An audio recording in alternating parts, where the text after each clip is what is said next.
ઘણીવાર ઘણા બધા લોકોને એવો પ્રશ્ન થતો હોય છે કે મંદિરમાં જ્યારે દર્શનની મોટી લાઈન હોય ત્યારે વીઆઈપી દર્શનની જે સુવિધા છે એ ત્યાંના પૂજારી કરાવતા હોય છે અને પૂજારી ત્યાંથી પૈસા કમાવવા માટે કાર્ય કરતા હોય છે. તો ત્યારે આપ સૌને જણાવવા માંગુ છું કે ખરેખર કોઈ પણ મંદિરની અંદર જે પૂજારી હોય છે એ પૂજારી પોતાના નિયમોમાં બંધાયેલા હોય છે, ચાહે બ્રાહ્મણ દેવતા હોય કે પછી કોઈ સાધુ બાબા હોય.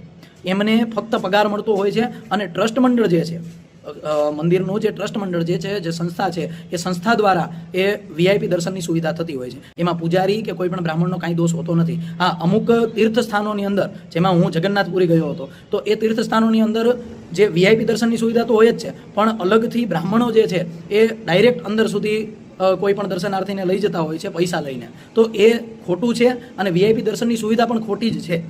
એ દર્શનનો લાભ લીધા બાદ એનું કોઈ ફળ પણ મળતું નથી, ઉલટાનું પાપ લાગે છે. દર્શન કરાવનારને પણ પાપ લાગશે અને દર્શન કરનારને પણ પાપ જ લાગશે. એનું કોઈ ફળ હોતું નથી અને આત્મસંતુષ્ટિ પણ મળતી નથી.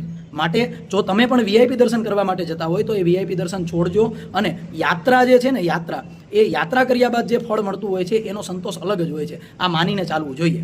બાકી ફરી એકવાર કહું છું કે કોઈ પણ મંદિરની અંદર પૂજારીનો કોઈ પણ દોષ હોતો નથી. સંસ્થા કે ટ્રસ્ટ દ્વારા આ નિયમો બનાવવામાં આવે છે. અને સાથે એ પણ જણાવી દઉં કે એ જે પૂજારી છે એમને એક તો ઓછા વળતરમાં રાખવામાં આવે છે અને સાથે સાથે 24 કલાક ત્યાં ડ્યુટી હોય છે. અને કોઈ ઉપરથી બ્રાહ્મણને રાજી થઈને દક્ષિણા આપતું હોય ને તો પણ ટ્રસ્ટ મંડળવાળા ના પાડતા હોય છે. અને કદાચ આપી દે અને બ્રાહ્મણ દેવતા લે ને તો પણ જ્યારે મિટિંગ થાય ત્યારે બ્રાહ્મણોને હેરાન કરતા હોય છે અથવા તો ખીજાતા હોય છે.